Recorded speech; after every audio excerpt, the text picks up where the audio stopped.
Hey guys, here with Grayson, who caused C9 to lose a game by being subbed in. Yeah. Grayson, you guys did lose today. Can you walk me through the game a little? I mean, the game was going pretty well for us. We were winning. We were getting like all the dragons, and they had a really good scaling comp with like Jinx, Azir, and like good protection with Braum, and they also have Vladimir. So they had really insane scaling, and the game was going well. We were snowballing, getting objectives. We didn't get as much fights as we wanted to. We had a pretty scrappy comp, and we didn't get to fight that much. And we had a misstep at Baron where Zazel got picked and he died, and then we all killed ourselves too. So basically, we all died, lost Baron, and that gave them enough time to like get their items scale up, and we couldn't really find. There were still chances for us to win, um, but it got a lot harder after that point. So I thought the Vayne pick was really odd. You guys did it blind, and then they ended up picking Azir and Jinx into it, which makes it really hard for Vayne to teamfight later on. So yeah, I'm pretty curious why you guys picked Vayne.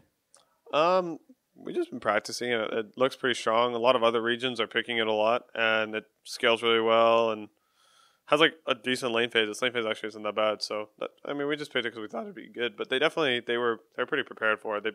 We haven't. I mean, no one really plays Azir either. That's kind of like a Phoenix thing, right? Yeah. So we haven't really seen like that kind of comp versus Vayne before.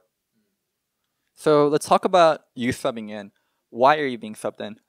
I'm being subbed in to prepare for playoffs because we want to use our 7-man roster going into playoffs.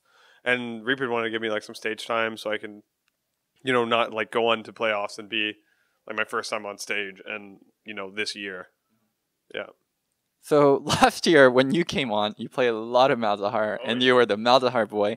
What's the strategic benefit of you coming in this time? What do you guys have prepared? You don't have to tell me. Of course, you don't have to tell me. Yeah, we have pick X, Y, Z prepared. But what is like the strategical benefit you're going to bring to the team when you're coming in?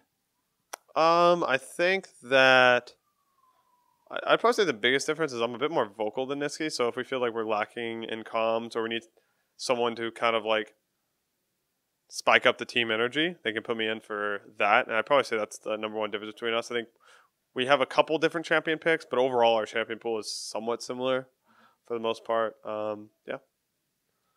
So that secret Yasuo pick that you, yeah, you giggled when they banned it. Explain to me, like, are you a Yasuo god? I don't watch that much Academy.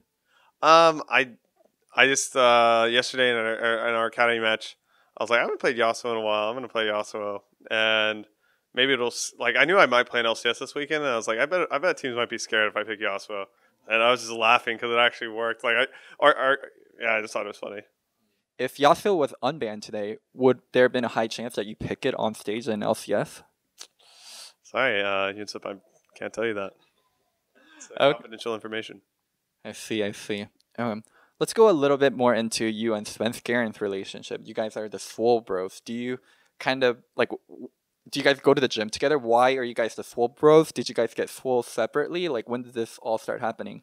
So yeah, I think we both started working out before we met each other, and then once we both joined Cloud9, it was pretty natural for us to like go to the gym together and like work out together, hang out. So it's pretty easy talking to him. I don't know, it's just we get along well, and we both worked out. So that's really all it came down to. It's not that complicated. Because usually people actually don't spend that much time with each other after scrims nowadays in Yeah, LCS. I notice everyone has their friend group, but if you do go to the gym together, gym is a daily thing. You're actually going to be really close to your teammate. Yeah, I think we definitely have a pretty strong connection. And I think also in game, like we complement each other pretty well because he's a really smart player and he's really good player, and he can like call off all my dumb calls, and then I'll make it like a couple good calls, and he'll be like, "Yeah, that's a good idea. Let's go do it." Because I'm always like thinking about things to do in game. I'm like constantly like, "Can we do this? Can we do that?" And he's very good at like selecting. Oh, okay, yeah, that one's actually good. Let's do that one. So Jensen is no longer on Cloud9. He's on TL. Now you have Niski on Cloud9. As someone that's watched Jensen a lot, that's watched Niski a lot, can you explain to me what their differences is and the pros and cons for each? I would say Niski is like less maintenance than Jensen. When we're playing with Jensen, kind of a joke in the team is like you always play around mid. Like when you recall, everyone goes through mid, right? Because Jensen's a player who will like be playing really aggressive, but because of that he will want like a lot of resources from the team. Where Niski, I don't feel like he needs as much resources, and he's fine with like playing by himself. So I would say that's yeah, that's a pretty big difference between the two. Who do you think's better? I don't know. Niski, I was really impressed with Niski when he played last time versus Jensen. He was up like 20 CS 1v1 and took 2 turret plates. So I would say they're both really close, and I think they both have certain champions where they're really, really like have really insane specialty on, right? And I think they're different champions. I'm not gonna say which ones, but they definitely have like their own really strong weapons. You don't have to tell me what it is, but tell me if I can get it correct for Jensen and Niski. Then can you tell me yes? Okay, sure, yeah.